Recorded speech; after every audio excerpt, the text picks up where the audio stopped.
Guys, we are back. UFC Vegas 103, Almabaev versus Kape.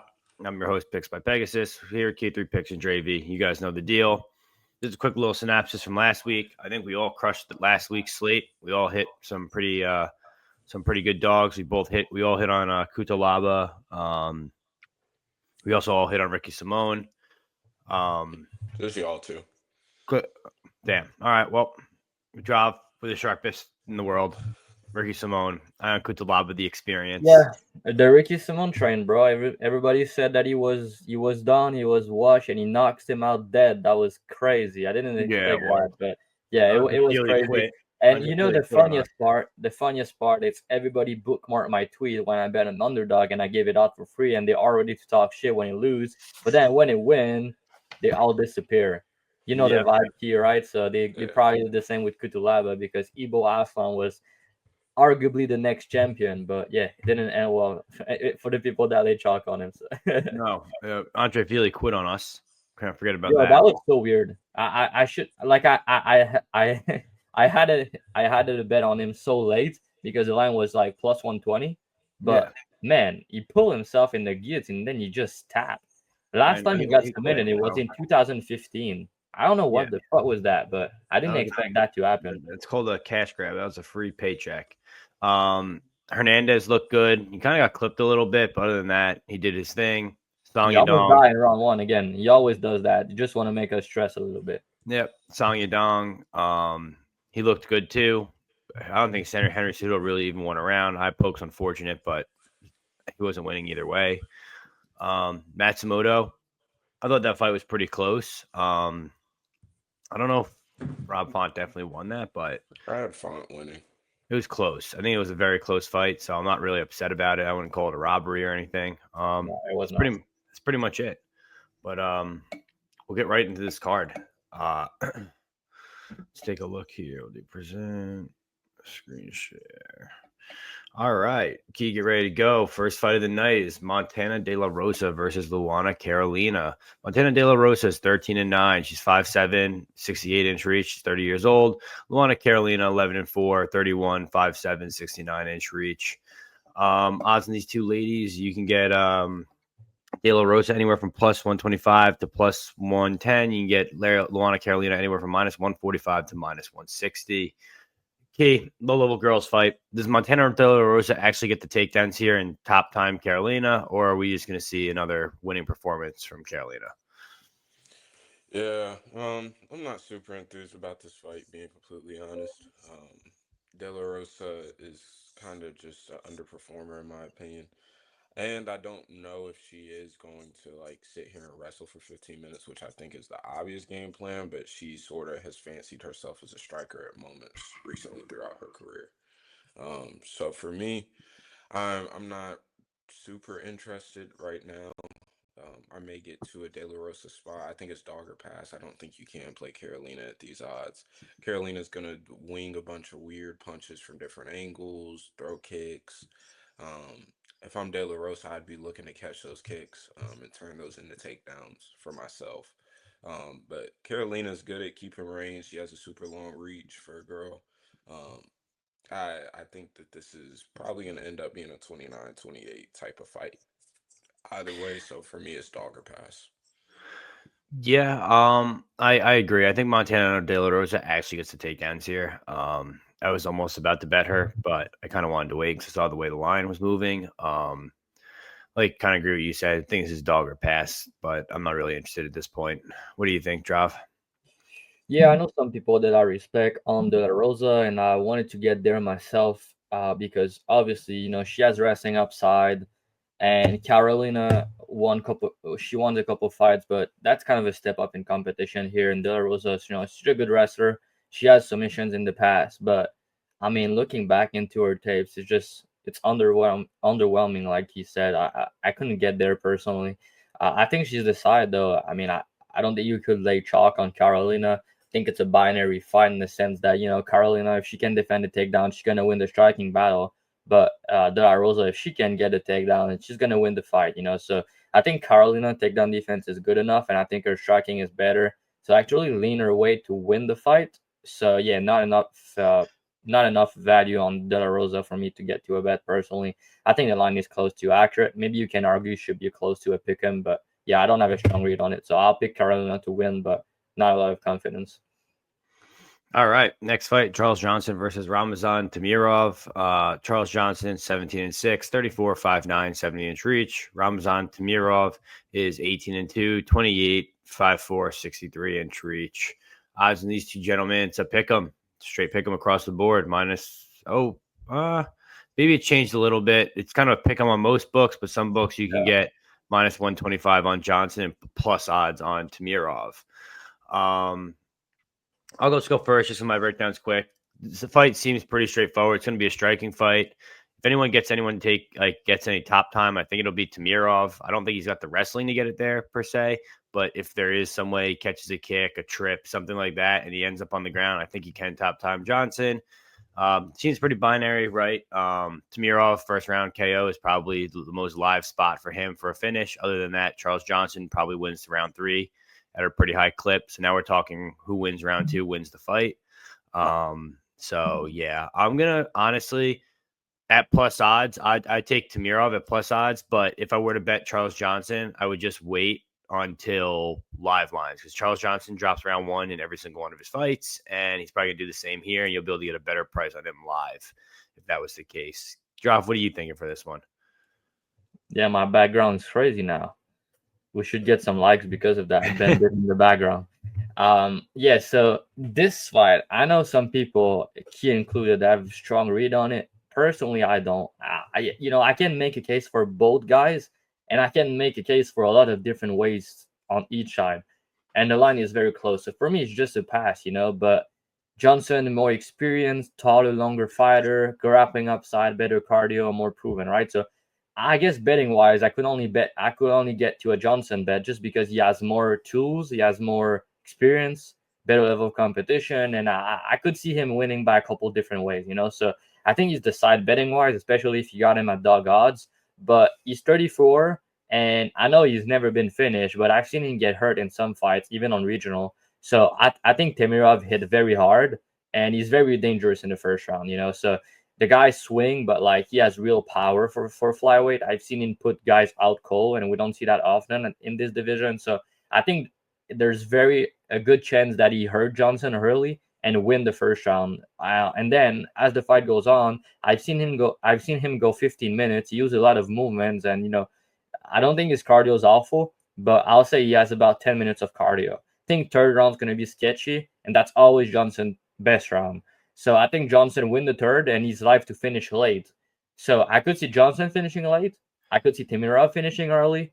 And then if they go the distance, it's going to depend on round 2, like Peg said. And I kind of lean Johnson just because, if there's a submission, it's going to be him. If there's a decision, I trust him a little bit more. If there's a KO, it could be both Johnson late, Temirov early. But yeah, I trust Johnson more as the fight goes on. But for me, I think it might be a bit of a live bet opportunity here because he might lose the first or get hurt in the first, and then he's going to jump to like plus 200 live or something like that. So I think live bet Johnson makes sense. I'm going to pick him to win. But yeah, again, not a fight I want to bet, especially pre-fight when the line is very close. And I think it's going to be a close fight. But I'm excited for it. I know people are shitting on it. It should be a, co-main event or something on this card.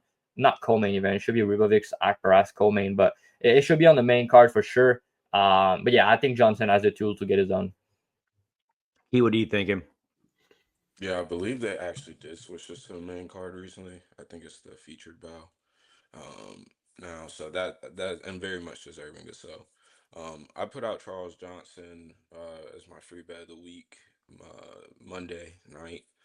Members got plus 115 on Charles Johnson. I think that this line, like Temirov is a minus 130 favor is like telling me that he's like the Uzbekistani Mike Tyson. Like it doesn't really make sense here.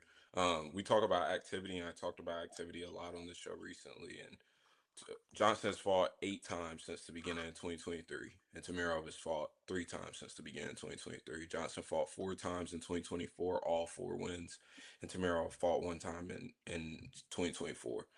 In that fight against Vergara, Temirov obviously hurt him early and then went on to finish him. He's a physical freak. In terms of comparisons, like Mike Chandler somewhat comes to mind. Just off of how explosive he is and how much pop he does have in his hands. But I was really underwhelmed whenever I watched the tape back, honestly, like very, very underwhelmed. One, he made Vergara, who's one of the smallest flyweights in the whole UFC, look pretty big. Like he made Vergara look pretty like a decent sized flyweight. Charles Johnson's going to look massive. 5 inch height advantage, 7 inch reach advantage. I mean, Tamirov's going to look like a literal midget in there compared to Charles Johnson. So a major size advantage. In terms of on the feet, Johnson's constantly filling the space with jabs, teeps, kicks, leg kicks. Like it's constantly, I mean, it's attritional work everywhere. He does not miss out on any part of the body. On the other hand, Temirov is head hunting pretty much only, exclusively. And his entries into the pocket are big, swinging overhands and hooks. That's all he has. I'm not sure. I mean, take a sip of beer every single time that Temirov throws a jab in his tape. And I promise you won't even get down through one beer. Like he's not throwing jabs. There's no real process. In the meantime, whenever he's not exploding into something and just strictly trying to throw big overhands and get wild in the pocket, he's backing up. So his cage control is not good. I don't think that that's a good look for judges to continuously be backing up, waiting for a moment to just explode. And then he's just waiting. He's not filling the space with anything. While that's happening, Charles Johnson is going to be in his face, constantly feigning, jab, tiki, constantly doing something, constantly forcing him to work. And I don't believe that Tamirov's gas tank is good at all. In the fights that he's went to decision, he's faded super hard in round 3, and he's just not doing much of nothing. He's gotten off on regionals, fighting guys that are not even close to this level, just due to his physical traits. He's a physical freak, honestly. Like he just is. The power and pop and explosiveness that he has in the first 5 minutes of a fight is pretty freaky. But I don't think that outside of that he's much of a good fighter. In terms of the wrestling, he has a blast double and he doesn't have really any subs. He's not going to sit here and have real top time in my opinion, especially against a guy like Charles Johnson. He's not going to wet blanket Charles Johnson or anything. And if anything, I think that Charles Johnson has more of the grappling upside to mix in the wrestling and to just make Tamirov work. And it's not because, oh, Charles Johnson's going to get the back and choke him, even though that is possible. But I don't think that that's going to happen, but it's just going to continue to make Tamirov work and tire him out. I don't believe Tamirov fighting off of the back foot is good at all. Again, he's not filling the space with anything. It's just strictly, oh, I'm coming in with big overhands. And he's been lucky enough, and I shouldn't say just lucky because there is some skill to it, but he's gotten lucky matchmaking from the standpoint he hasn't fought anybody truly real. I mean, your best win is CJ Vergara. Like, are we being serious here? Like, there's levels to this. Charles Johnson has fought elite guys. Sumadarji, I mean, we saw the progressions that he made in that fight. Charles Johnson still figured out a way to win it. I thought that Sumadarji was one of his better performances, period, in the UFC, especially as of late. Josh Van, we know what Charles Johnson did. Put it into that hype train for a little bit. Jake Hadley, Isaac Maxim, undefeated guy. Put it into that. So this isn't Charles Johnson first time getting continuously facing guys who are dangerous. He's fought a shit ton of dangerous guys in the UFC. He's taken his losses. He's remained active this whole time.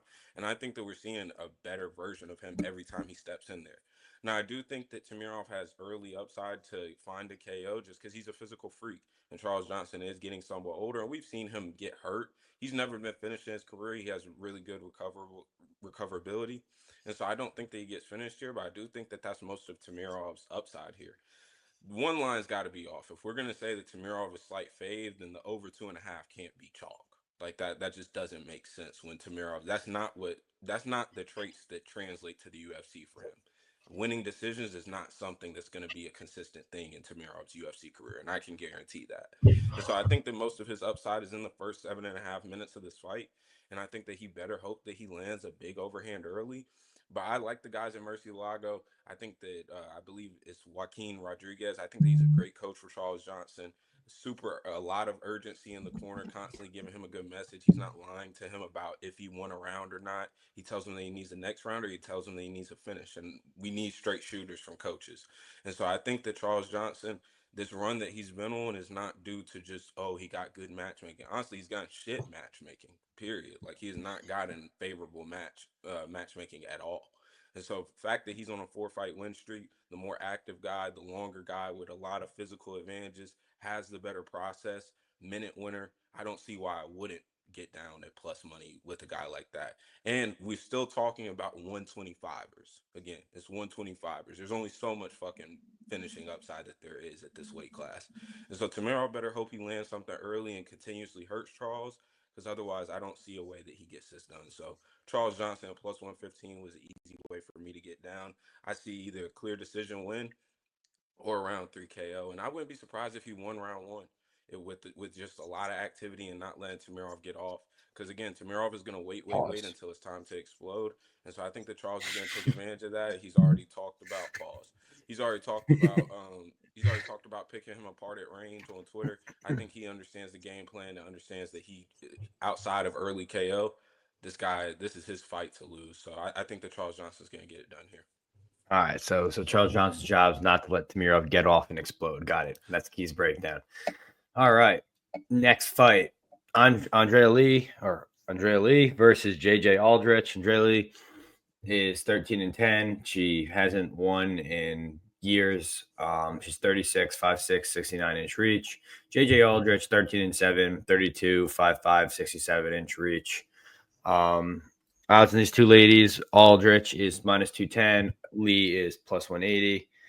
I think this is an easy JJ Aldrich spot here. Bounce back spot for her. Kind of a setup fight. I think the UFC is just trying to get rid of Andrea Lee.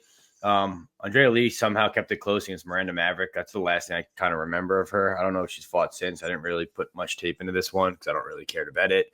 JJ Aldrich money line. That's probably how I'll play this. What are you thinking, Key? Break it down for us. Yeah, this is a complete shit fight. I'll say I'm not a fan of the women's fights on this card. That's a shocker. Andrea Lee, she's underwhelming performances, a lot of air punching and just sort of throwing, like she's shadow boxing. JJ Aldrich is not athletic at all and doesn't really have many traits, but is somewhat of a solid fighter, does a decent amount of the right things and comes and trains hard. And she's only lost to girls who I think are pretty solid outside of the 2020 and earlier losses of Sabina Mazo. I think that's a shit loss. But Erin Blanchfield, Ariane Lipsky, Veronica Hardy, I'm not going to say that those are bad losses at all. I think that JJ Aldrich is probably going to get it done here, but am I willing to pay minus 200 on a girl that has no finishing upside, really? Isn't going to just sit here and cook Andrea Lee, who's coming off of a loss herself. I understand Andrea Lee is coming off of 5 straight losses, and that's all good. But again, she's playing with house money here. She knows win or lose, this is the last UFC fight that she'll probably ever have.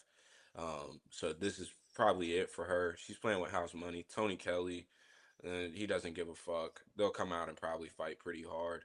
I can see a 29-28 decision. I think Aldrich gets it done, but again, I'm not willing to pay minus 200 to find out if you can eke out a decision against somebody that really has nothing to lose. Yeah, fair. Drav, what do you think? Yeah, I won't waste anybody time here. I think JJ Aldrich win, but there's no way I'm letting this price. It's going to be a close fight, so that's about it.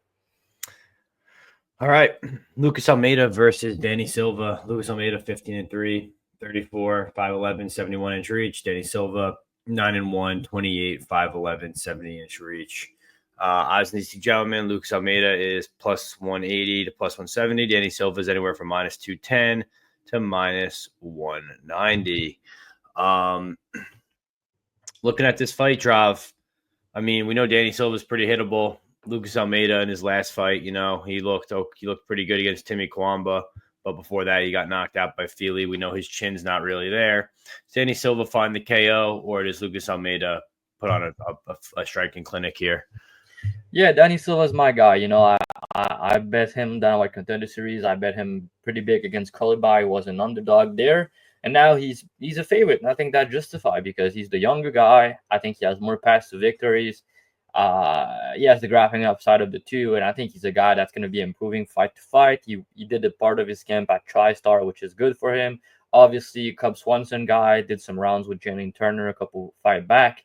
So yeah, he's around good guys. He has good people around him that want to see him succeed. And I like his game, man. I mean, yeah, the guy has a shit ton of volume. He does get hit a lot. So, I mean, he's going to get knocked out some days, but he's very durable, elite cardio. Like I said, decent grappling. He's going to mix in the takedowns. And yeah, in this fight, I think Almeida has power. He could knock him out, right? But I think overall, Silva is going to lend more, is going to do more. And I think his boxing in the pocket and just his game in general and the striking is very something I'm liking. And yeah, he was going to go to the body. He's going to mix in the takedowns. And yeah, I think he's going to knock him out at some point. That's the way I see it. I wouldn't play a KO because I guess he could get a sub. You know, I against Kulbao, he had a very deep submission. And Kulbao's a dog. He's not going to tap. But, like, you know, Almeida, I know, you know, he's tough himself, right? But he could get finished here. It could also be a war that go out 15 minutes. I could see both scenario happening. But yeah, I'm currently watching the line, see where it goes. And yeah, I do have interest in Danny Silva here. I just think he's the much younger guy with different methods of victories and just a better fighter all around with way more upside at this point in his career. But yeah, Almeida he's a decent striker of his own right. He does have power. So would I be shocked if he knocked him out? No. But yeah, I think Danny Silva is the clear side here, even at juice. Yeah, I agree with you. I think Danny Silva is more well-rounded. Like you said, he's if anyone wrestles, it's going to be him. Only thing I don't like about Danny Silva is how hittable he actually is. He gets hit a lot. Lucas Almeida is actually strong, decent striker, so he could put on a clinic. But I think if Silva does mix in the wrestling, he shouldn't really have a problem here. I think he'll beat Lucas Almeida pretty quickly. Ground and pound KO is live. Other than that, no real interest. I mean, Almeida's chin is shot. Silva's hittable. Line on the under is what's the line on the under? I mean, under 1.5 is plus 180. Under and fight doesn't go is minus 140. So I don't know. That could be a good angle too, just because I kind of do see a finish here in this fight. So that's where I would like it from a betting standpoint. Money line standpoint, I like Silva, but I'm not really there to bet it yet. So my pick's going to be the under and then Silva to win. What do you think, Key? Yeah, I think Danny Silva's fun, good. He is gonna get KO'd stiff one day. It's just inevitable with the way that he fights. Somebody's gonna snipe him. I don't think that Lucas Almeida's that guy, but he does have power. I'm not looking to swallow. Pause. I'm not looking to back minus 210. Yeah, well, I'm on a roll today. It's the morning. Shit, life is fucked up. But I'm not looking to back minus 210 for a guy that's irresponsible defensively, in my opinion. And I'm not sure when he's going to, like, he hasn't shown to me that that's something that he's going to shore up in his game. I think that his timing on takedowns is, like, beautiful to watch. I think that he will mix it in here. He's not. Sometimes it feels like he's kind of allergic to finishing fights. And so that's the issue that I have versus a guy like Lucas Almeida, who I think he could get out of there. So for me, it's a pass. If line were to come down a good bit, I'd probably have some Silva interest. But with line currently, I'm passing on this. All right.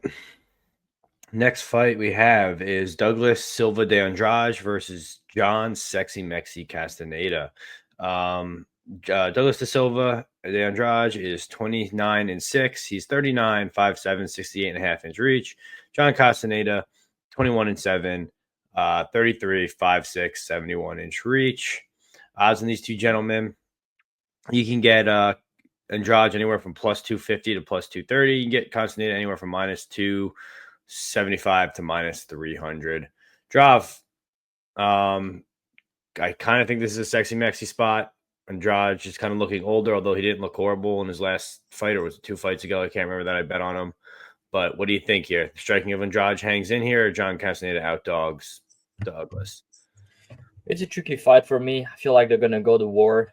Silva is he's very old at this point, but he still hit hard and he's still good in the first round. You compete with these guys still, but yeah, cardio shaky. Round 3 is always sketchy. and Castaneda uses pace, volume, and cardio as a weapon against these people, and he tend to break guys. And I've seen Johns being able to, win and outpoint Da Silva, and I've seen Castaneda breaking John with his pace, pressure, and cardio. So I think that's on the table here. Think John is live to finish him late, round 2, round 3. That's kind of what he does, and I like the fact that he mixed in the grappling. He does have a decent submission game, good striker, good head kick. Think he's a good fighter overall. I like me some sexy Mexi, but in this fight, I think there's a chance that he lose the first round, and yeah, so I can get behind the big price tag on the money line. But yeah, it's gonna be a good fight, I feel like. But I think John round 2, 3 is probably the way to go if you want to bet this one. I'm gonna pick him to win. Gun to my head, I think he probably wins a 15-minute decision, but I'm pretty sure he's gonna have opportunity to finish the fight as the fight goes on. Key. Yeah, the Castaneda having pace shouldn't make him what minus 300 now. Um, yeah, I'm not like I don't think that's a parlay piece. Castaneda is sometimes weird. Body language can be bad. Hittable can get dropped. So for me, it's a pass. I do think that he ends up pacing the Andrade and gets a win. I can see 29-28. The Andrade isn't like completely shot or anything. We haven't seen that. So I think minus 300 is a little wide, honestly. But I'm not willing to take a dog shot on a 39-year-old at 135. No, tough. Tough. That's my boy too. Next fight, Ricardo Ramos versus Chepe Mariscal. Ramos is 17-6. He's 29, 5'9", 72-inch reach. Chepe Mariscal, 17-6 as well. 32, 5'7", 69-inch reach. Odds in these two gentlemen. Ramos is plus 350 to plus 400 or plus 385. Chepe Mariscal is anywhere from minus 490 to minus 500. He's the biggest favorite on the card currently. Guys, we know how last fight, right? It was you two versus me. Peg won because Ramos is the GOAT. That being said, my read on the fight, Ramos, on the other hand, he's one of those guys that if you can get him to quit and take the door and give him the door, he will take it. He's fighting a guy in Chepe Mariscal who's a good striker, good cardio, vicious, good grappling, good wrestling. Not as good of a grappler as Ramos, but this is a guy that's going to break you and wants to break you and make you quit. He's going to outdog you, and Ramos has just shown time over time. He's just not, he doesn't have that dog in him. So clear Chepe spot for me, I think. Would I bet him at this heavy chalk? No, just enjoy the fight. Unders are live.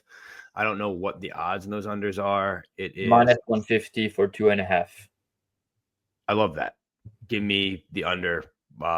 Give me under 2.5 for minus 150 as a bet. I may actually play that myself at this point. I didn't even really look into that.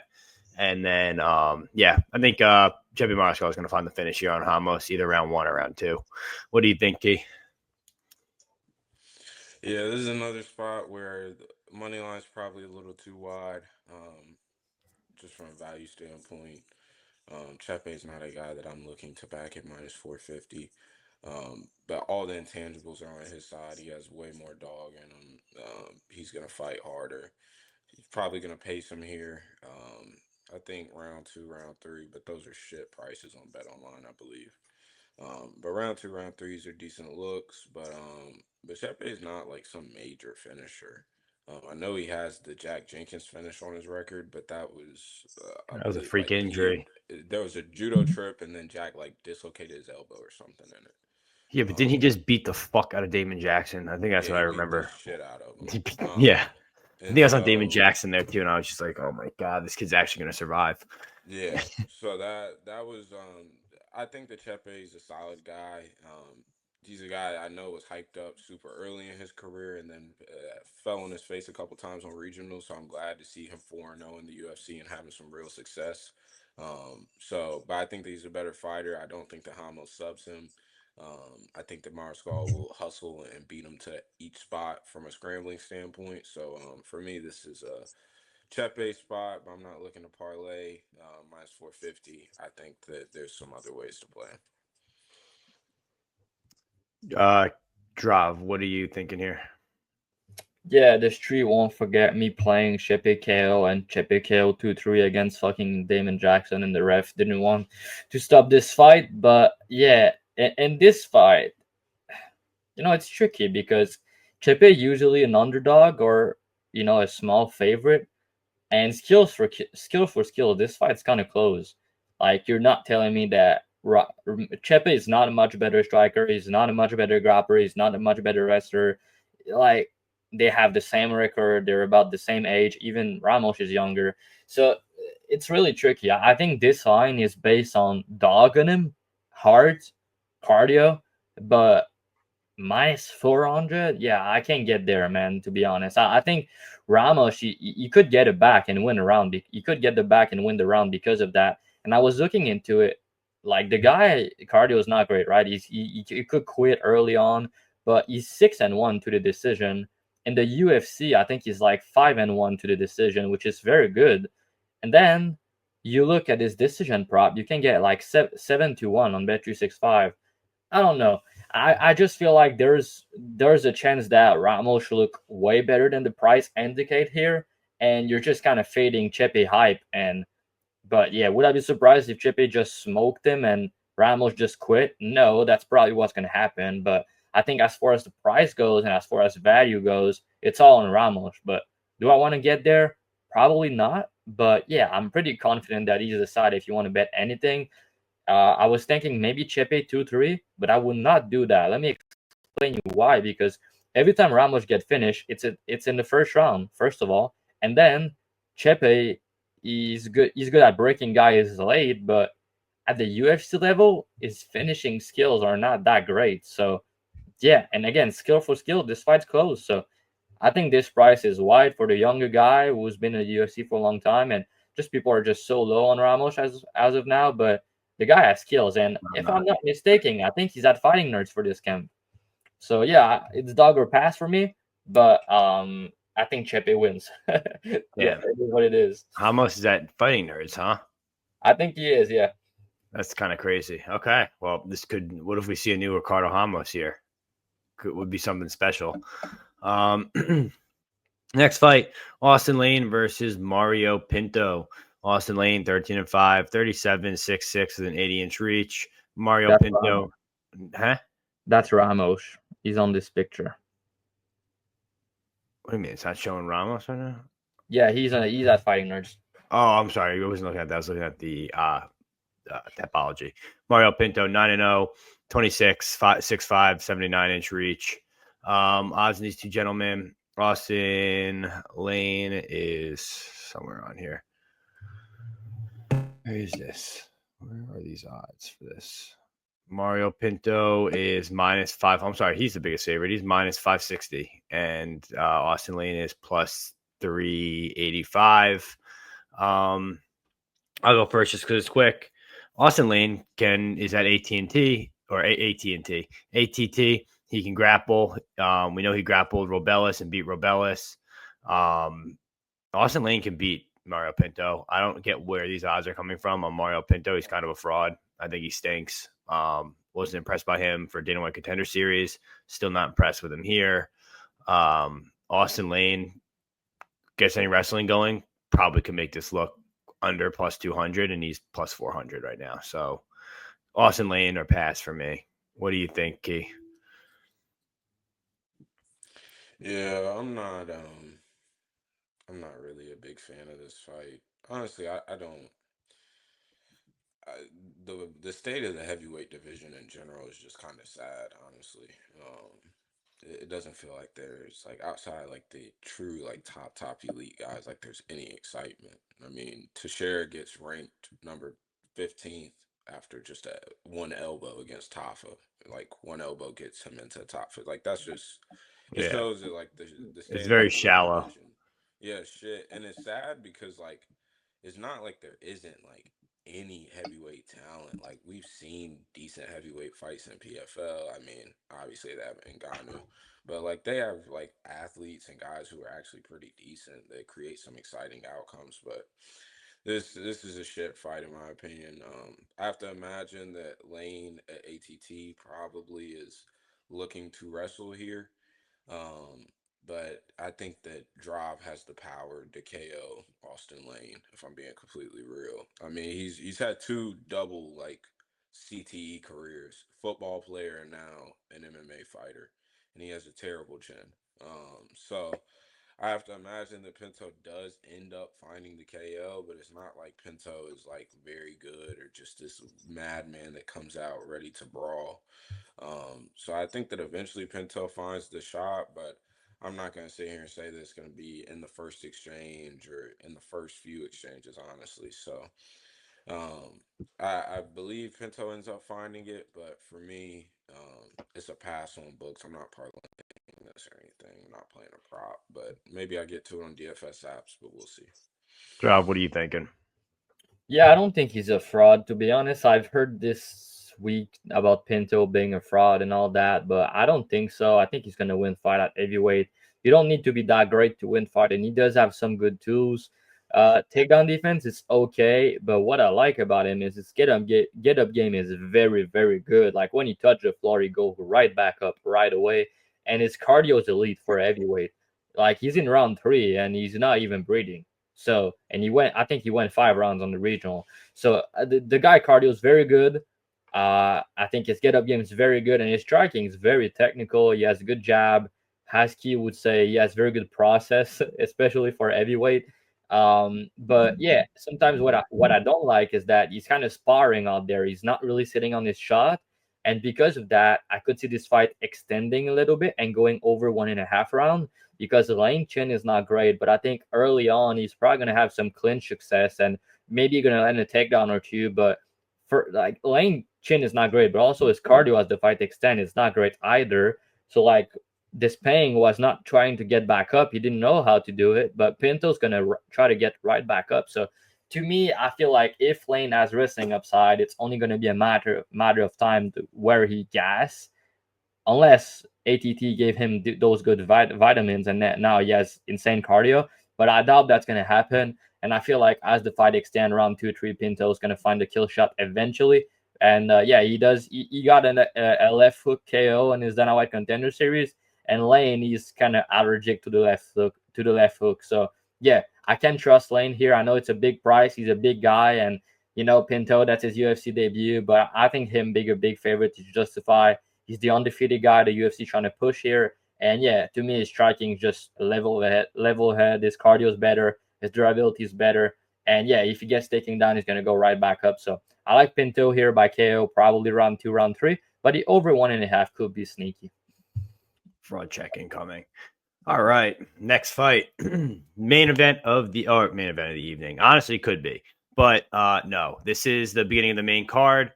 Guys, like, comment, subscribe. It's all we ask from you guys. You guys did a great job. We actually just broke 500 subs. We couldn't be more thankful to you guys. Obviously, we love keeping you guys entertained. We love making you guys money. We do it for free every week. Just subscribe, like the video. That's all we really ask. Opening the main card, Danny Barlow, left-handed god, versus Sam Patterson. This is at 170. Danny Barlow, 9-0, 29, 6'2" with a 79-inch reach. Sam Patterson's 12-2-1, 28, 6'3", 78-inch reach. The reason I mentioned 170 is because Sam Patterson is back up at 170. He looks better there than at 155.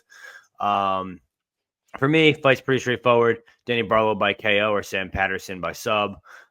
We've seen Danny Barlow get wrestled by a guy who is horrible on regional scenes, and I think he got his back taken as well. If Sam Patterson gets him to the ground, he could probably sub him. Danny Barlow's submission defense is not there. And then at the same time, we've seen, Ashmaz whatever the fuck his name was. I was on him when he chinned Sam Patterson. So I don't know. I think KO unders are probably safe, but unders are probably chalk. I'm under 1.5. It's minus 130. That's not horrible. I don't hate that. I would rather, fight doesn't go, I guess, as a parlay piece. I think Barlow knocks him out. I think Sam Patterson subs him. So, yeah. Sam Patterson by sub was a good look. We didn't really get good odds. I think we got plus 450 for that. I didn't even look into Barlow's KO prop, but I'm sure that's probably closer to, 130 or 150 if I were to guess. But, yeah, I don't know. I think Sam Patterson at the current odds 10 max is probably the side. But like I said, unders are fair for a bet. What do you think, Drav? Yeah, Barlow's my guy. Left hand to God. I love this guy. I bet him in all of his fights. I bet him on Dynamite Contender Series, and I was like, all right, this guy is nice. He's gonna win fights in the UFC, and I'm gonna back him to win fights. So yeah, I bet on him in his last 2 fights. He ended up breaking his end in his last 2 fights, which is weird. And now he's coming back here. And the reasons I bet him in his last 2 fights, it was because he was against other strikers, and he was the much better striker than them. That's basically it.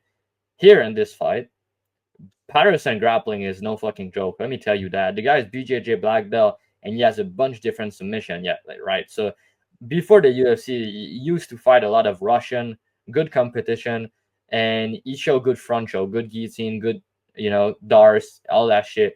But he has good rear naked choke, arm triangle. The guy knows what he's doing. So now he's a black belt, and I've seen this guy get on top and finish fight very quickly. His wrestling is not that good. That's kind of my thing here. His wrestling is not very good, but sometimes he gets those takedown in the clinch, and he's sneaky with it. So I think he could get a takedown or 2 here. I think Barlow takedown defense is solid, but in the UFC, it just has not been tested yet. And if you look on the regional, the last fight you're referring to, Peg, it's the fight against the guy who's 1-1 as a pro now. His name is Dustin DiPuma. Yeah. If you didn't watch that fight, all of you, I recommend go watch that fight against Dustin DiPuma. Why? Because that's the last time Barlow got tested in the grappling in the first round.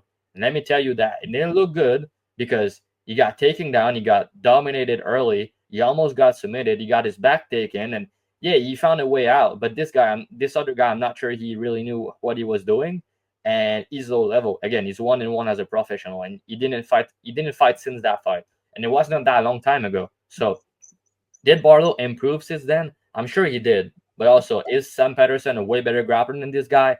For sure he is.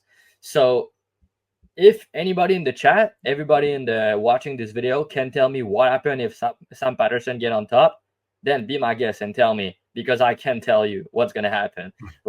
Is Barlow gonna survive? Is he gonna get smoke in the grappling? I'm not sure, but I think there's way more. I think there's levels.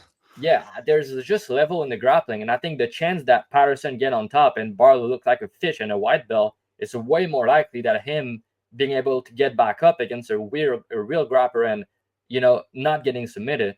So, and yeah, on the feet, Barlow could knock him out. He could knock him dead because he has very good left hand, and I've seen Patterson getting clipped with left hand against southpaw, and he has the chin up in the air. His striking defense is not great, and his chin is not good either. But I think him being at 170 is better for his durability because he was kind of killing himself to make 155. And if you look on Instagram, he looks to be in very good shape. He's taking it very seriously, and I've listened to an interview, and the guy's locked in. And I'll say though, his striking is not bad. He has a good jab, he has good leg kicks, he has good uppercut. Minute for minute, he's gonna compete here because Barlow sometimes he's looking for the kill shot, and he does have way more power, and he's likely to finish him. But Patterson's he's gonna win some minute on the feet. It's not like his striking is zero. That's just not true. The thing I don't like is the chin, so he needs to be very careful about it and trying to wrestle. But I've seen Barlow go in the clinch a bit too much for my liking, and if he does that, I think Patterson could get him down in the clinch. And again, if he does get him down and get on top, in my opinion, it's either the round or the fight. And then Barlow's minus 350 or something like that. So I know the hype is real. He's undefeated, but how many guys has lost their undefeated record this year? A lot of them.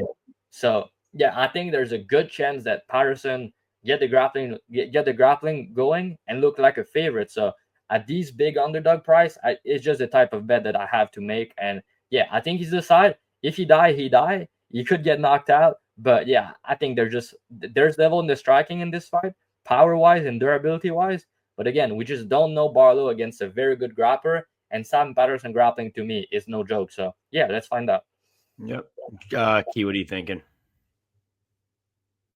Yeah, I can understand Patterson dog shots. I'm not sure what's up with Barlow constantly breaking some shit in his, I believe it's left arm. I'm not sure if it's directly in the hand or if it's in the arm. I feel like I remember early like X-rays from like the past fights being like directly in the arm somewhere. But Yeah. so that's problematic. I know that he said that he went back and took the second fight just too early um, after the first arm break against Quinlan. So questions about management and like coaching, like allowing a fighter to knowingly go into fights, Injured. compromised, coming back from an injury that's super serious to his most powerful weapon. I mean, left hand to God for a reason. I think that he chins Patterson here most likely, but I will say Patterson is solid once he gets it to the mat. But like Dravhy said, I don't think he's a very good wrestler. Um, and most of his work is going to have to come through some sort of inside trip or some trip in the clinch. I don't think he's going to shoot a double or a single and actually finish or anything like that. So I think that he has to initiate the clinch and sort of make the fight grimy and hope that he can end up finding a scenario that leads to him getting on top or ends up on the back. I assume that Barlow is not going to look great on the mat. I think that he'll survive. I don't think that it's an insta sub, but I do think that he'll survive. Plus 250. I think that the money line's pretty wide, so I think it's dog or pass from a money line perspective. But I do think that Barlow ends up KOing him and steals back a little bit of the hype that he had before the Nikolai Baretnikov fight. What do you think about that under 150 minus 150 at 1.5? I think that that's decent, but the reason why I don't like it as much is because I do think that that's pretty much a Barlow bet because I do think that if Patterson is getting it to the mat, he's going to eat up some clock in the clinch and actually try Yeah. to find the takedown. It's not going to be an instant, just get it to the mat and then work his Sub game. him. He's going to have to grind a little bit. Yeah, Gotcha. and like if the fight goes all 15 minutes, I could see either guy winning. Let me say that. Like I think it's going to be a close fight because if Barlow's not knocking him out, I think Patterson's going to compete on minute and potentially get some top time upside. So I feel like if the goes the decision, it's going to be a 29-28 type fight. There's a KO, you got to favor Barlow, and if there's a submission, you got to favor Patterson. But the price just doesn't reflect that. Yeah. All right. Next fight is going to be banger. It's William Gomis, which is kind of crazy to say with a William Gomis fight. It's William Gomis versus Amil, and I think because of Gomis's partners, that's why it's going to be a banger. William Gomis, 14-2, 27, 6 feet tall, 73-inch reach. Amil, 10-0, 34, 5'9", 70-inch reach. Odds right now. Gomis anywhere from minus 180 to minus 200. Amil anywhere from plus 175 to plus 150. I'll go first with this one just because I haven't made a bet yet, but I'm thinking Amil is going to be my spread of the week this week. Here's why. Small cage. Gomis always fights at home in Paris with a big cage. That's one of the big glaring things I've noticed. Amil is a guy who will push forward, no holds bars, okay to get hit, doesn't care, will walk forward, march you down, swing heavy punches. They call him Hurricane for a reason. I think he had like a 38 punch combo, or someone was saying, or they counted like it was 38 punches to 0 in that one stretch that he had. We were on Gomis against Brito at big plus odds. I think he was plus 200 there. Plus 240 on my end. That's what I had. Yeah, either way, he was a big dog. And we were on him, and that's a perfect fight for him. That's just the fight he wants to fight. Hey, I don't remember everybody and their mom were on Brito. I know, but not us. That being said, I think now everyone saw Gomis in that fight, and everyone's jumping on the Gomis side now. They're like, "Yo, he's a good fighter," which he is. He is in a big cage. If he can actually get his footwork going and manage his distance and do ballet with the jab, sure, he's a great fighter. But here we are with the intangible of we're in a fist fight with a French dude. And Amil, he's ready to he'll stand and bang with anyone. And this is exactly the fight that William Gomis doesn't want. He's gonna Amil, I think, is gonna be able to cause car crashes in the apex. And that's exactly what he's looking for, and exactly what William Gomis doesn't like. I don't think he really wants to be in a dogfight. He wants to just point box and win on decision. Even if he does win on decision, his margins are super small. And that makes for, so basically we got Amil as high volume, can win minutes, huge dog, guy he's fighting against is small margins. That's kind of my recipe I've been doing every week for spread of the week, and that's why it's probably going to be it. I don't think the odds are great. I think it's minus 150 on BetOnline. Hopefully we can get minus 125 on DraftKings, and we'll probably play it there. Drop, what are you thinking here? I know you feel passionate about this one. Yeah, it's minus 170 right now for the spread on BetOnline. Okay, so why And just so you know, they already opened 3 fights on the main card on DraftKings, so it's not Yep, the I'm next fight, watching. but the fight after. So Yep. you might be able to see the price soon. But yeah, and this fight, it's not like, yeah, I'm passionate about the fight in general, but I'm not passionate about who's gonna win. You know, I was very passionate last fight against Gomis that he could win against Brito. I know the line was too wide.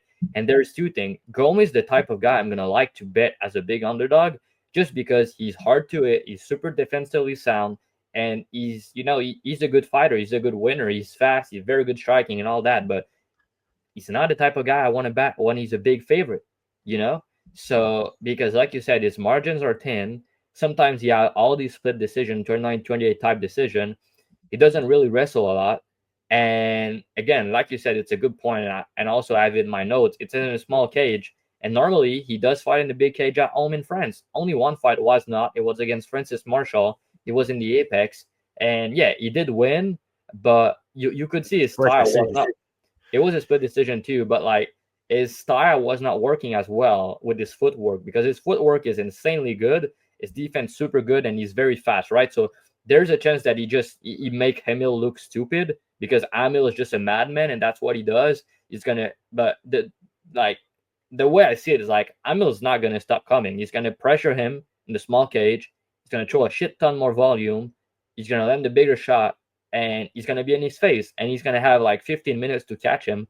Could Gomis catch him? I think that's more possible than people think, and I kind of like under because of that, just in the sense that Emil is kind of kill or be killed. He's gonna go out there and swing with the guy, and he leaves himself open, and he could get knocked out at some point, right? He's 34 also. Gomis, the younger guy, so I understand why he's a favorite, right? I just think it should be a bit closer to a pick 'em, just because if you go the distance, you're gonna have Emil being the one coming forward, pressuring for almost all the fight, landing more, landing bigger, and potentially hurting Gomis, right? And if there's a finish, I kind of think Amil is more likely to catch him than the other way around. And yeah, so I'm not passionate about who's gonna win, but I'm passionate about the fight's gonna be very close. And yeah, I just don't really get how you can get to Gomis minus 2xx against a madman that's gonna fight for your money, that's a complete dog, that's gonna throw a shit ton of volume and just pressure you constantly. And that's what you need to do to beat Gomis. You need to make the fight look ugly, get in the pocket, and swing and not care. Maybe he's not going to be able to do that, but I think in the smaller cage, his chances to win are higher, and the chances of Gomis to use his game is less possible to look good compared to Amil. So yeah, I think it's a dog play here. I think Amil's the side, and could Gomis win? Yeah, for sure. But I just think that the fight's going to be close if he does, and I think Amil's going to have 15 minutes to catch him. So is it because it's Gomis, or is it because he's a French guy that you want to make the fight dirty? I just want to hear you answer that question. Is it good? That's a good question. I don't know. Mike Davis trying to last time he fought a French dude, he was pulling leg lock. So you tell me. I think yeah, that one was impressive, but I don't think he's from France. Faris is from somewhere else. Yeah. He fights in France. But go ahead, Key. What do you either way? He was a dog. That was a dog fight. You're gonna see the next French girl take a belt, and then you're not gonna have anything to say about it. Well, I got a bet on her already. I got it at minus 115. I think I was the first person in the world to bet her when that line dropped. I'm ready for it. I have a T-shirt. What do you got, Key? We're not planning opener over here. Sorry, Peg. Yeah, we track openers here. What do you got, Key?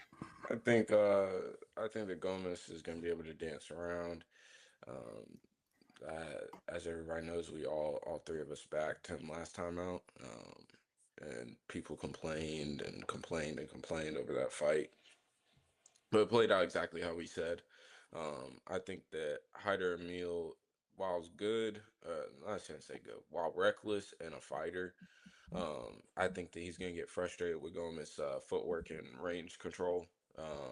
So I think that this is going to be definitely a fight where we see another. I would say a little bit more offense from Gomis because I think that Amil is going to provide so many holes with his striking. So I wouldn't be surprised to see Gomis even hurt Amil with one shot because he is just a precise striker. And if you land the right way, it doesn't matter how hard. If you land the right way, you can hurt anybody. So I think that Gomis is probably going to snipe him a little bit.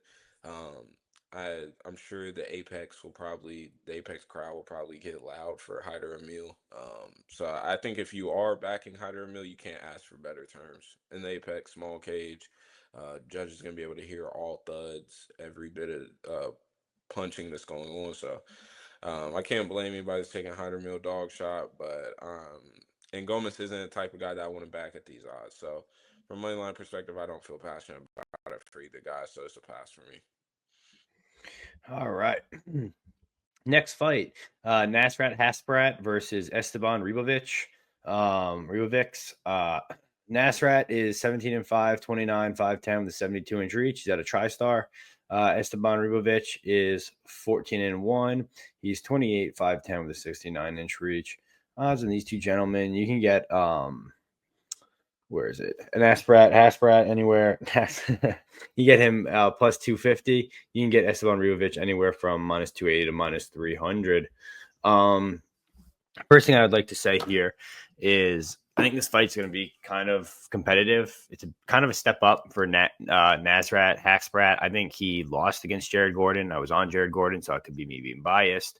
I also think Ribovics lost to Zellhuber, but I was also on Zellhuber, so that tells you enough about my character. That being said, I think this fight's going to be relatively close on the feet. I kind of want to lean Esteban Ribovics just because he's a bigger dog and he'll make things dirty. You know, Nasrat doesn't want to fight a dirty fight. He wants to kind of pick you apart on the feet. But I think it's going to be closer. One thing I actually noticed, Dravy just mentioned the spreads dropping. They dropped the spread on Nasrat. It's minus 110 on DraftKings, but it's minus 180 on BetOnline, or was yesterday. So there's a clear differential there. I actually like that because Nasrat was also circled for my spread of the week. But yeah, I don't know. I'm not sure where we get why Esteban Ribovics is such a wide favorite. I think this could easily be a 29-28 fight. I'm going to lean Esteban Ribovics to win, but I think it's going to go to decision, and I think Haqparast is probably going to keep it close and competitive. What are you thinking, Key? Yeah, I feel mixed about this fight. This is a banger one. I backed Haqparast against Jared Gordon last time out. I thought that he lost the fight. And honestly was pretty underwhelmed at his performance there. I thought that he was just going to show absolute levels in that fight and end up finding a KO. But instead, he made Jared Gordon look like a Golden Gloves boxer. So for that reason, I'm not super hyped up to sit here and play Haqparast. I understand that this line is probably a little bit wide in a 15-minute kickboxing fight. But I think the Ribovics is a better guy here. I think there'll be end up being I wouldn't say a war, but a good fight. Exciting fight for sure. So I think Ribovics gets it done. I'll be looking to play him in some different ways. Dubclub members will get all that. So, but Ribovics is good. I would like to continue to see this type of matchmaking for him. And hopefully he can make a nice little run. What do you think, Drav? Yeah, I was close to bet Haqparast when he was like plus 260 or something, because I think on the money line it got to be dog or pass. Just because, like you said, Peg, I think it's going to be a closer fight than people expect. I think it's going to be a war. I think they're all going to land a shit ton of strikes. But yeah, I have to favor Ribovics just because he has more tools. I think he mix in the kicks better. He mix in the shot better than Haqparast, and he does have more power. And I think he has more dog in him, better cardio. So, yeah, him being like a minus 200 favorite makes sense to me. But I think the line's a bit too wide right now because they're both about the same age. They're both about the same they both have the same style, right? They're going to strike. Nasrat's a southpaw. It's been in the UFC for a long time and only been KO once against Drew Dober, right? So I think there's a chance that Ribovics knocks him out here. But I'm not too confident about it. You know, I think there's also a chance that Nasrat compete a minute with him because I've seen Ribovics hurt I've seen Ribovics drop before against. I think he got hurt in the UFC so far 5 times or something like that. So he's a dog. He's gonna fight for your money, but the guy can get hurt, but he's still gonna be there, right? So I think Haqparast being at TriStar, it's good gym. Obviously, they're very good at preparing, so they're probably gonna see the opening in Ribovics game and trying to capitalize on it. But overall, I think Ribovics just gonna win based on having more dog in him, pushing deeper as the fight goes on. In round 3, I trust him more, mixing his shot better. I don't see much grappling here happening. And I'll say Haqparast, he didn't look too good against Gordon. I also thought that he lost, but I bet Gordon by decision. It was like 4-1 or something. So that's a bit of pain watching him back. But I'll say though, Gordon shoot 13 takedowns in that fight, and the fight was in Rinya. So like the fact that he had to defend 13 takedown, he defended all of them, but like it opened up Gordon's striking, I feel like, and Nasrat got more tired than he used to in that fight because it was in Rinya. So just something to put in context in this one.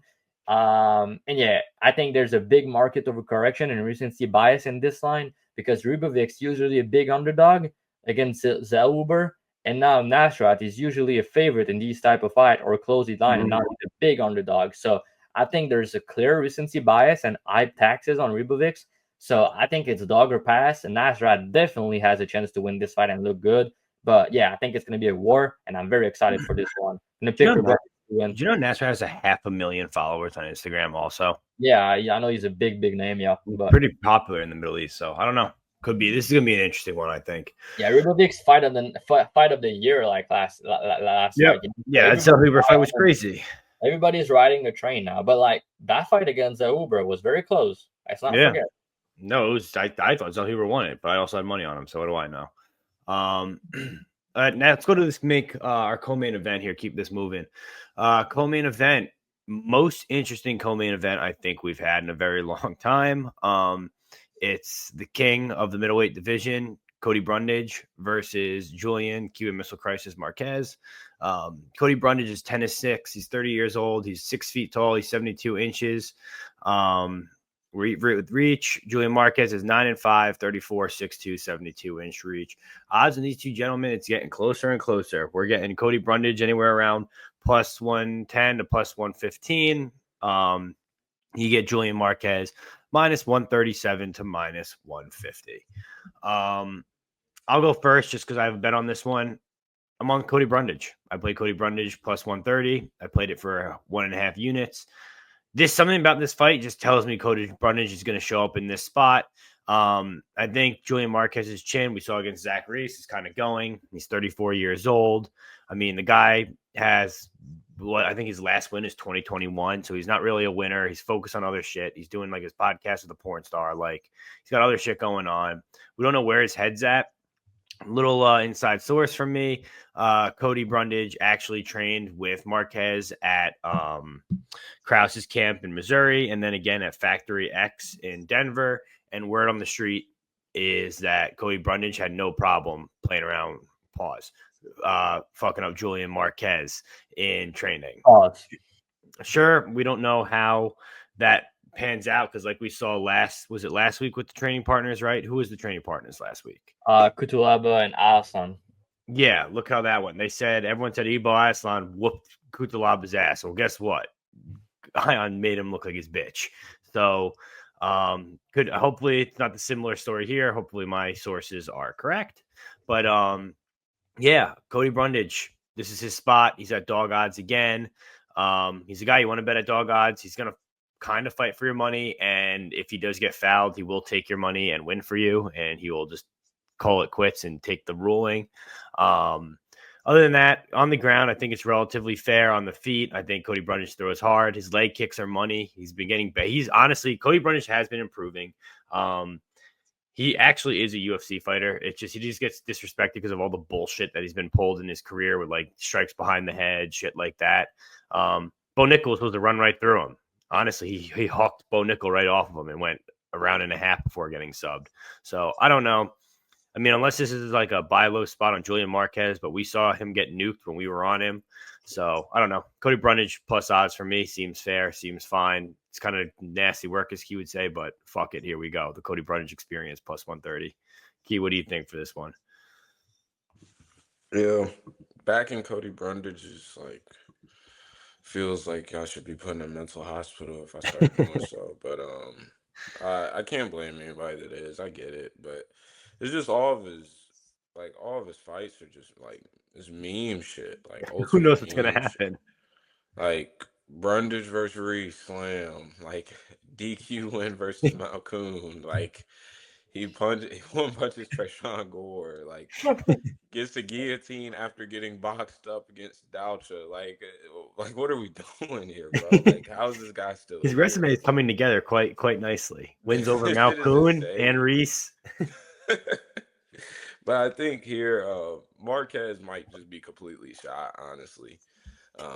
He's gotten his ass completely whooped the past 3 fights. I mean, RoboCop put a life-changing beating on him. MAB, Drav's boy, went to war and put it on him. And then Zachary Reese, we know what he did to him. So I think that he's done. He was a guy that never was taking his career super seriously, it seemed.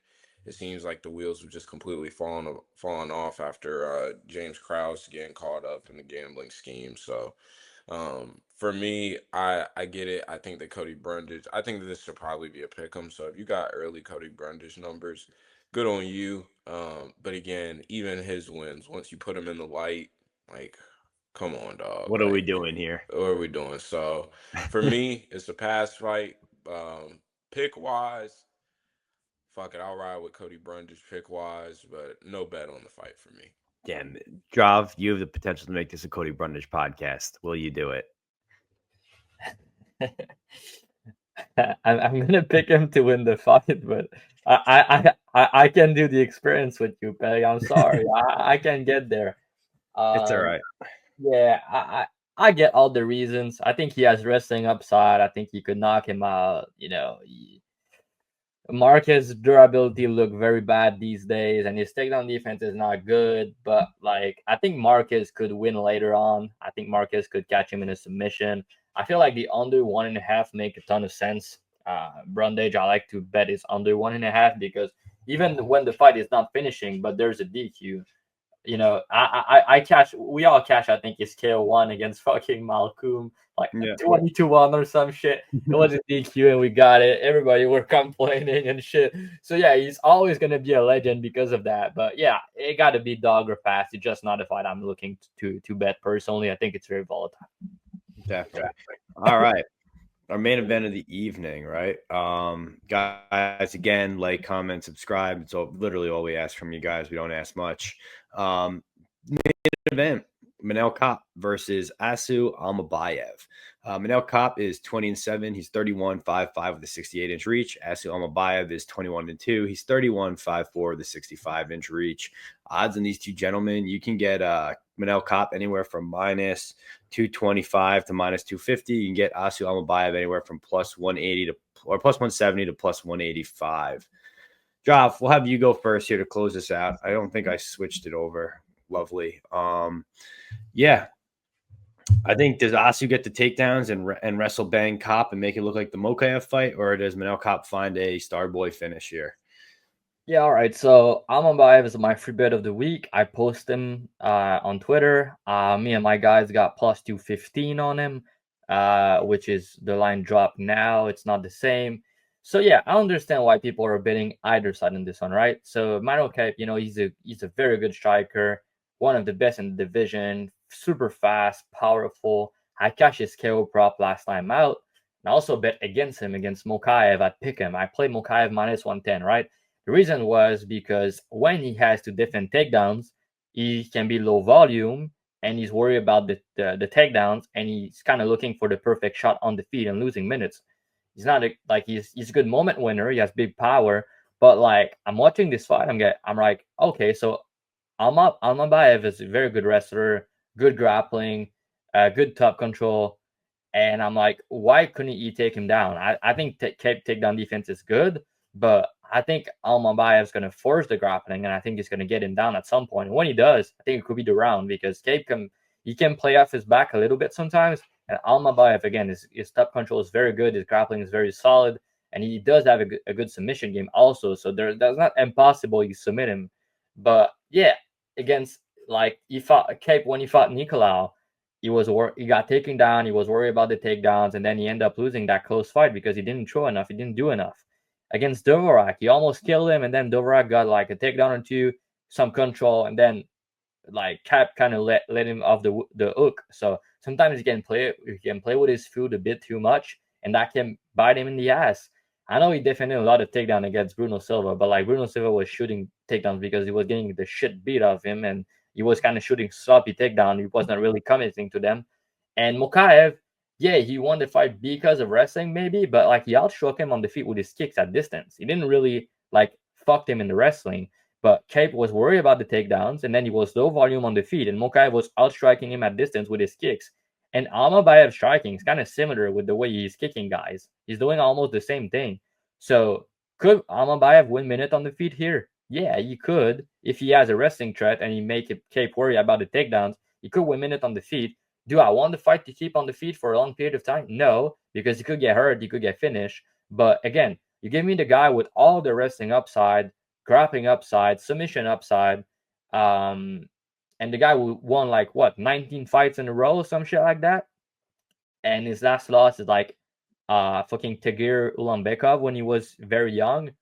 I don't know, man. I've seen the guy ask you go 5 rounds on a regional, cardio checked out. He got a fucking suplex in round 5 in that fight. So his cardio's good. He can wrestle for 25 minutes. I've never seen Kape go 25 minutes. I think his cardio's fine, but yeah, he's just inconsistent. Some fight he can look like the world champion, and another fight you can be screaming, "What the fuck are you doing? Throw more, do more." So yeah, to me here it's a clear dog or pass.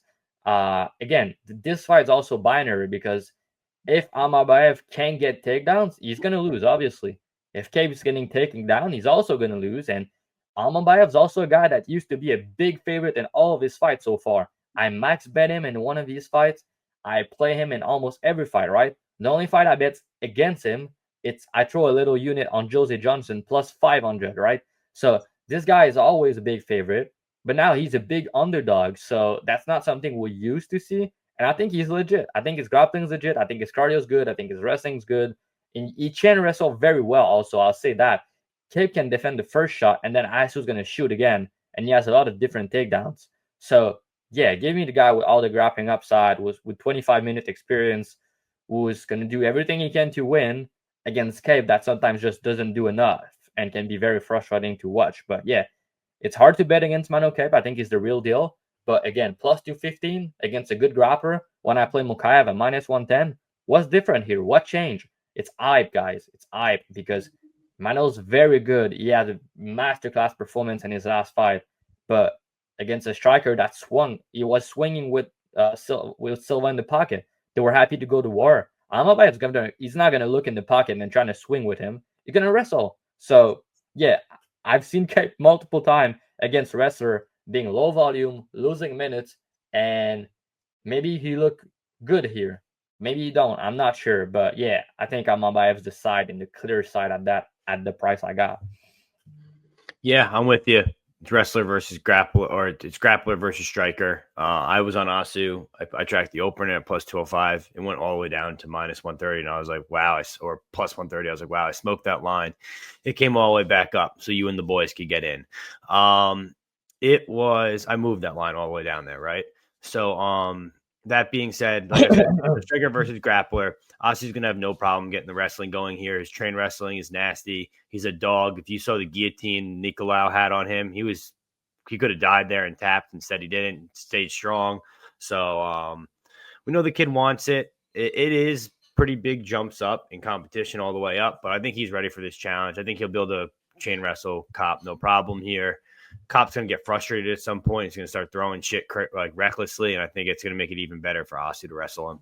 So I'm on Asu plus 200. I think it's honestly, I feel pretty safe about it. I'm actually looking at plus 200. Like this bet's going to cash. I'm going to say something else. You talk about level of competition, and I've listened to some other podcasts this week, and people on my posts and all that, they're kind of saying that Kape wins are way better. But when you look at the wins they have in the UFC. They're very fucking similar, man. I mean, one of them beat Nicolau, the other didn't, right? And Kape has a good win last fight against Bruno Silva, but then his last wins: Felipe Dos Santos, David Dvorak, Zargas Zamagulov, and Ode Osborne. Right, that's his win in the UFC. It could look right? like the Zumagulov fight too. Also, that's besides the point. And then you look at Almabaev like wins in the UFC. They're kind of similar. Yeah, Kape is a bit better, but that's not like they're much better wins. And yeah, it's a step up because Kape has been fighting the better guys. Don't get me wrong, but like again, I think it's he's my favorite dog on the card personally. I'm gonna pick him to win outright also at a plus 2xx dog. So yeah, it's plus 5.5 is it's plus 5.5 is minus 110 also. So if you want to play the spread, I don't hate the spread there either. He easily wins 2 to 3 rounds at a pretty high clip. Obviously you have to worry about getting finished, but I don't see him getting finished. Key, what do you think? Yeah, just as soon as you say that, I could see round 3, round 4, round 5 finish for Kape. Okay. I think that the pressure could become too much. I think Almabaev is kind of lost if he can't get success wrestling. Versus Nicolau, I backed Nicolau. I forget what odds. It was pretty big odds. So, but I backed Nicolau, and I believe that Nicolau was on his way to winning that fight until he got dropped in round 3. And that ended up being a fight as Almabaev was able to get real top control rest of the round after dropping him. But I think that Asu is kind of basic. I think these guys some favorable matchmaking up until this point. I think Nicolau was a tough test, obviously. But Nicolau also has 0 chin. So fragile guy. And then the 3 wins before that don't really impress me overly. He's not a dynamic. He's not like he's going to be super dynamic from a BJJ standpoint, which is what I would want if I was backing him at these odds. I would want to at least feel like I have some finishing upside against Kape. But Kape shows some urgency to get up. I'm worried on the Kape side of him just not throwing, similar to the Mokaev fight. Even though I don't think that Asu is as dynamic of a grappler as Mokaev is.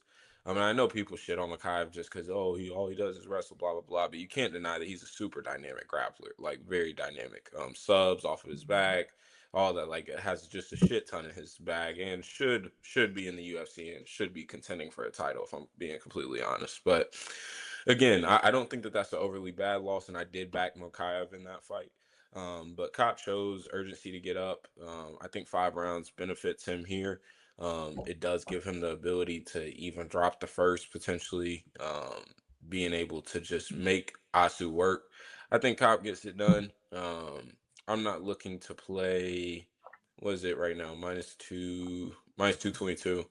222. So minus 222, I'm not looking to play that. So for me, it's a pass fight. It's kind of a put up or shut up moment for Asu, in my opinion.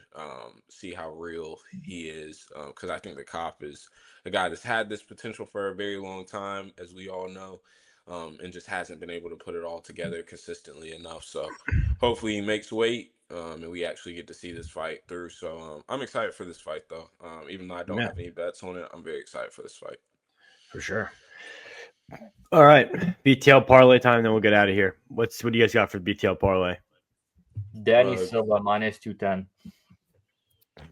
Okay, Danny Silva. I thought he was minus 180. Charles Johnson minus 125. Minus 210. 1 second. Charles Johnson minus 105. 105, you said, or minus 220? Minus 125. 125.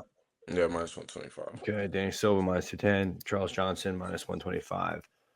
All right. What's the odds on that already, Dravhy? Plus 166. Let me add. This is gonna be tough. Cody Brundage money line. Plus 117. So the parlay is plus 477.